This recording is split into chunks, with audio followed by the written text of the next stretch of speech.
Hello student, this is science के। तो हम डिस्कस कर रहे थे पार्टिकल नेचर ऑफ लाइट, जिसमें हमने एक थ्योरी पढ़ा जो पार्टिकल नेचर का प्रूफ होता है।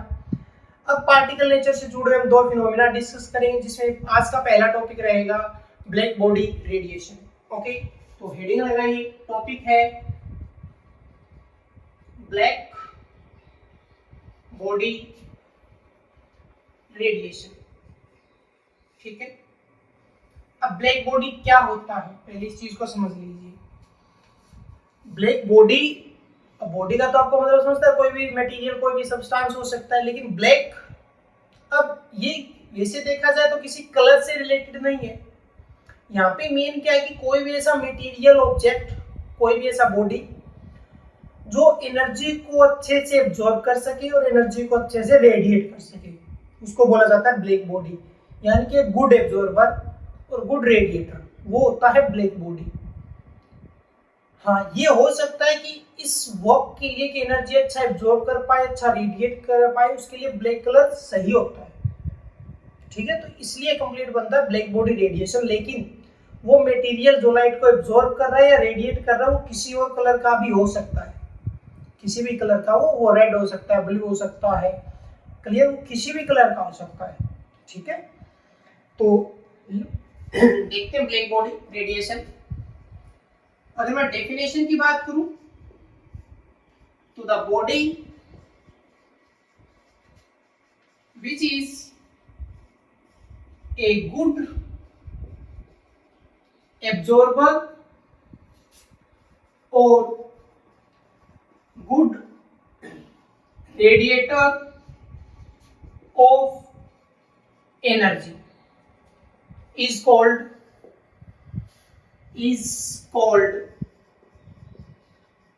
Black body. उसको क्या बोला जाता है? ब्लैक बॉडी बोला जाता है, जो अच्छा एब्जॉर्ब कर पाए और अच्छा रिलीज कर पाए, रेडिएट कर पाए। क्लियर? अब इसके लिए होगा क्या? इसके लिए अगर एक और डेफिनेशन अगर मैं लिखनी पड़े, सेकंड डेफिनेशन किसी अलग तरीके से, क्योंकि जब किसी भी बॉडी के ऊपर लाइट फॉल होती है तो उसकी इंटेंसिटी भी अलग अलग हो सकती है, कहीं कभी कम हो, कभी ज्यादा हो, या किसी भी एंगल से हो सकती है कि लाइट डायरेक्ट आ रहा हो या किसी एंगल के साथ आ रहा हो, पूरा 90 डिग्री से हो सकता है, साइड से हो सकता है, किसी भी एंगल के साथ। यानी कि वो 100% एब्जॉर्ब कर पा रहा है, चाहे लाइट किसी भी इंटेंसिटी की हो या लाइट किसी भी एंगल से आ रही हो। क्लियर? ओके, पहले फर्स्ट पॉइंट नोट कीजिए। ओके,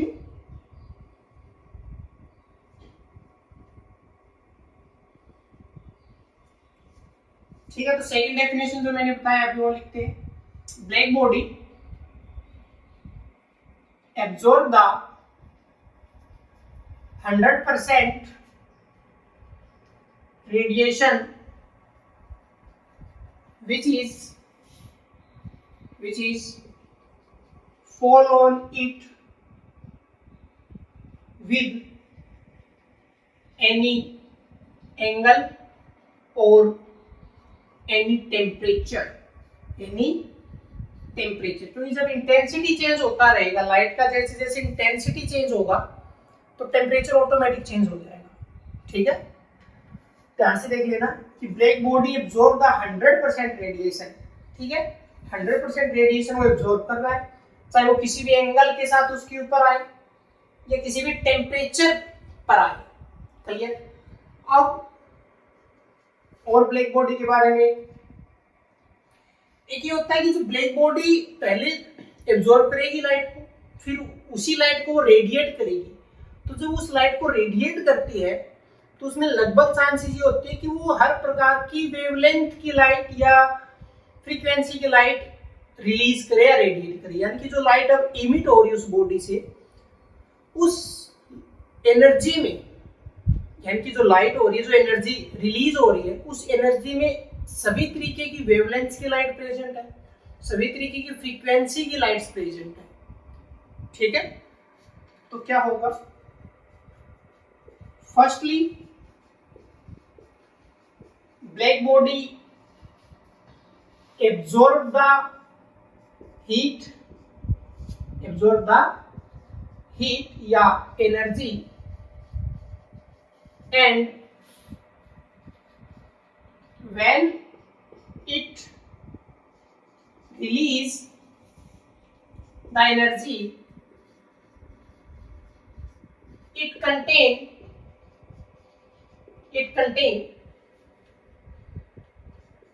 the all possible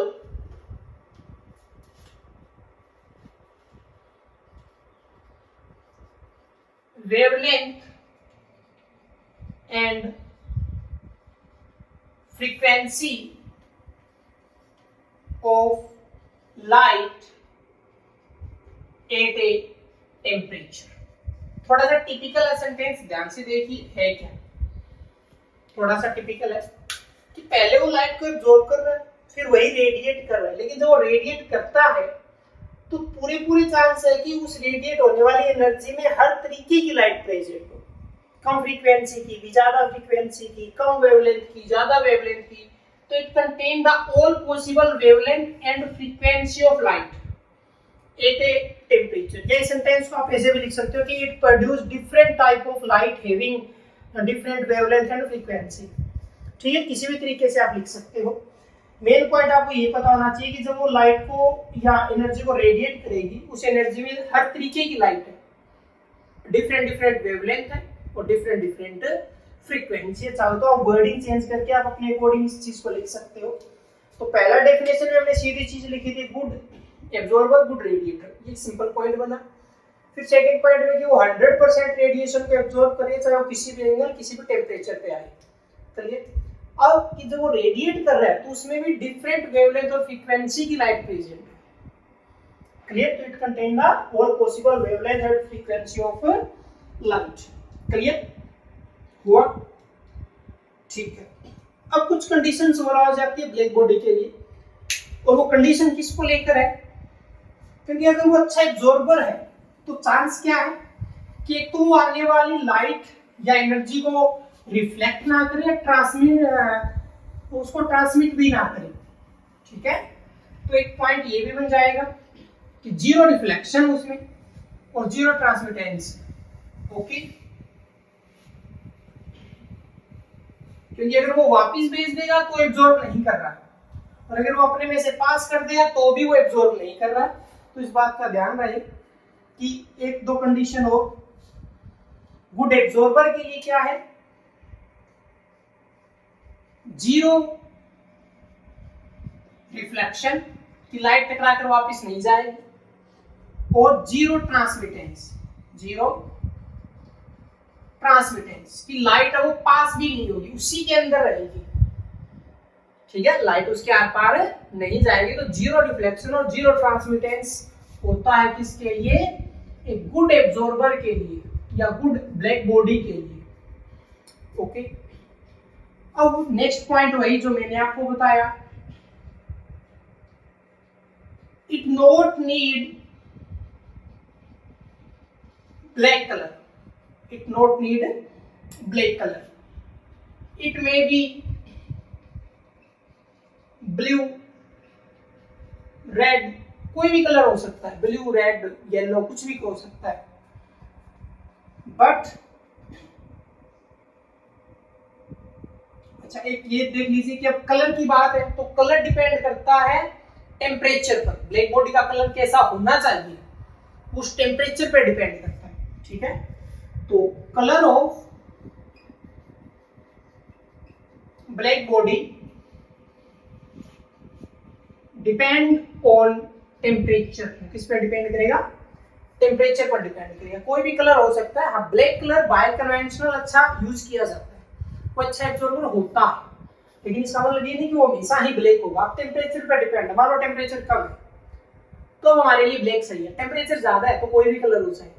ठीक है, तो लो टेम्परेचर के लिए ब्लैक कलर सही है। ओके, नोट कीजिए। अब हम देखेंगे आगे ग्राफ।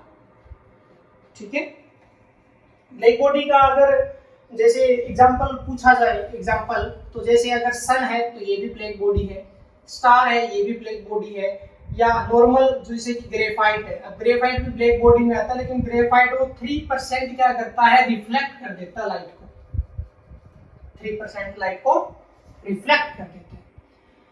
ठीक है, नोट करने के बाद एक इंपॉर्टेंट ग्राफ है इंटेंसिटी वर्सेस वेवलेंथ। ठीक है, इंटेंसिटी और वेवलेंथ का ग्राफ है जिसमें टेम्परेचर भी शो किया जाएगा। ठीक है, इंपॉर्टेंट है।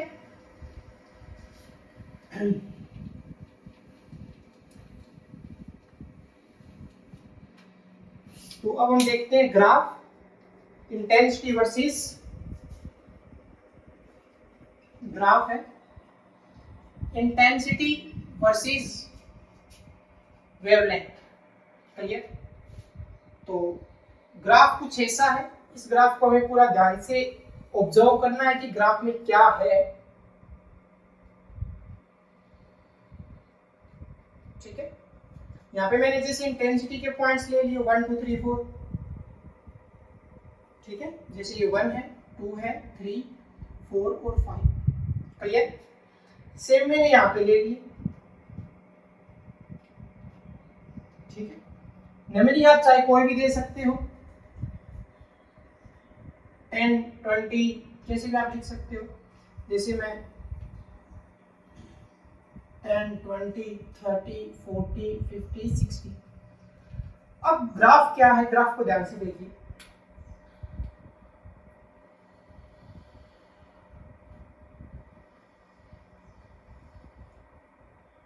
ठीक है, ये सेकंड ग्राफ है और ये थर्ड ग्राफ। ठीक, ये 3 तरीके के ग्राफ है हमारे पास और ये अलग अलग टेम्परेचर पे है। टेम्परेचर में आपको वही बताऊंगा जो एनसीईआरटी का वैल्यू है। अब देखिए, जब भी इस तरीके के ग्राफ आते हैं तो उसमें देखिए एक मेन पॉइंट क्या आता है, बीच का मेन आता है कि वो कहां तक, किस इंटेंसिटी तक हो गया। अब इसको अगर मैं देखूं तो ये यहां तक है, इसका मेन पॉइंट ये है, पूरा हाइट तक ही गया है। इस ये मेन आ गया इसका, इस ग्राफ का यहाँ पे आ गया, इस ग्राफ का यहाँ पे आ गया। क्लियर? अब अगर इनकी मैं लाइनें लगाना शुरू करूं, अगर, क्योंकि ये इंटेंसिटी है, यहाँ पे इंटेंसिटी मैक्सिमम है फर्स्ट ग्राफ पे, इस पे थोड़ा डाउन आ गया और थर्ड ग्राफ पे सबसे नीचे आ गया। इस पे अगर मैं वेवलेंथ देखूं, क्योंकि यहाँ पे वेवलेंथ ले रखा है, यहाँ पर हमने इंटेंसिटी ले रखा है, तो यहाँ पर वेवलेंथ कुछ ये आया है लगभग 30 पे। यहाँ पे अगर मैं वेवलेंथ लूं तो ये 30 से कम आया, 20 30 के बीच में। और अगर मैं यहाँ पर भी वेवलेंथ लूं तो ये और कम आया, ये कुछ यहाँ पे आया। ओके, अब ये पॉइंट्स लगा दिए मैंने। नोट क्या हो रहा है, अब देखिए, अब इसके साथ हमारे पास टेम्परेचर, फॉर एग्जांपल फर्स्ट जो टेम्परेचर का वैल्यू है वो 2000 है। ठीक है, इसके लिए है वो 2000 केल्विन है, इसके लिए 1715 केल्विन है। सेकंड ग्राफ के लिए, सेकंड ग्राफ का जो टेम्परेचर है वो मैं यहाँ साइड में लिख देता हूँ केल्विन, और जो थर्ड ग्राफ है उसका टेम्परेचर भी मैं यहाँ पे लिख देता हूँ। अब क्या नोट हुआ कि इसमें टेम्परेचर सबसे ज्यादा है, 2000 केल्विन, 2000 पर है ये इसका टेम्परेचर।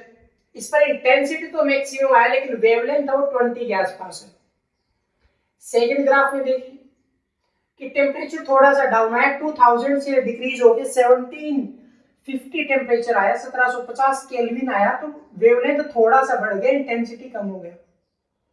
ठीक है, नेक्स्ट अगर जाते हैं कि टेम्परेचर और कम आया तो इंटेंसिटी भी कम हुआ लेकिन वेवलेंथ बढ़ गया। तो यहां से एक चीज ध्यान से, क्योंकि अब ये जो पॉइंट हमने लगाए ऊपर, ये देख लीजिए कि इस हर एक ग्राफ, हर एक पॉइंट पर हम वेवलेंथ निकाल सकते हैं। मान लो मैंने पहला ग्राफ चूज किया, उसमें मैं हर एक पॉइंट पर वेवलेंथ निकाल सकता हूँ, लेकिन ये वेवलेंथ क्या है, ये लैम्डा मैक्स है। एक तो इस चीज को समझ लो कि लैम्डा मैक्स क्या है।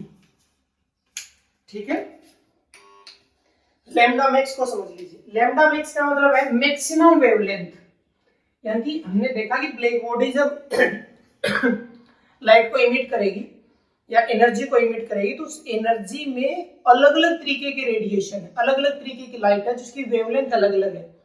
लेकिन कौन सी ऐसी लाइट है, कौन सा ऐसा वेवलेंथ है जो बार बार रिपीट हो रहा है, जो सबसे ज्यादा रेडिएट किया गया? ध्यान से समझिए कि ब्लैक बॉडी एनर्जी को रेडिएट कर रहा है, उसमें फॉर एग्जांपल की 100 लाइट्स है तो 100 वेवलेंथ हो गई, हर एक लाइट का अपना वेवलेंथ होगा। लेकिन कौन सी लाइट यानी कि कौन सी वेवलेंथ सबसे ज्यादा बार रिपीट हुई? फॉर एग्जांपल की 30 वेवलेंथ ऐसा था तो सबसे ज्यादा बार निकला, 30 वेवलेंथ बहुत रिपीट हो रहे हैं, तो लैम्डा मैक्स है। लैम्डा मैक्स मतलब द लाइट या द wavelength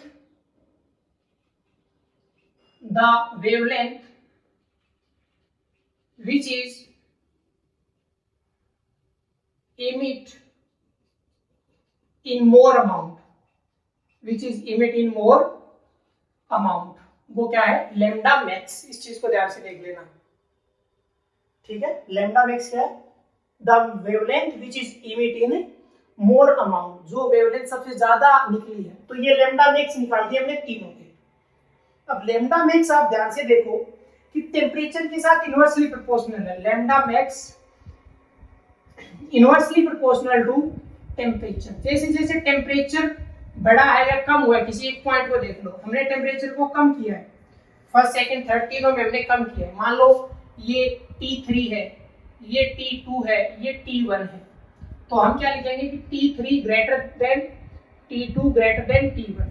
थर्ड टेम्परेचर सबसे ज्यादा है, लेकिन उसका वेवलेंथ 20 पे, लैम्डा मैक्स, तो टेम्परेचर ज्यादा है तो वेवलेंथ कम आया। थर्ड टेम्परेचर सबसे कम, लेकिन उसका वेवलेंथ 30 से ज्यादा है, यहाँ पे 30 से ज्यादा, तो अपोजिट हो गया ना।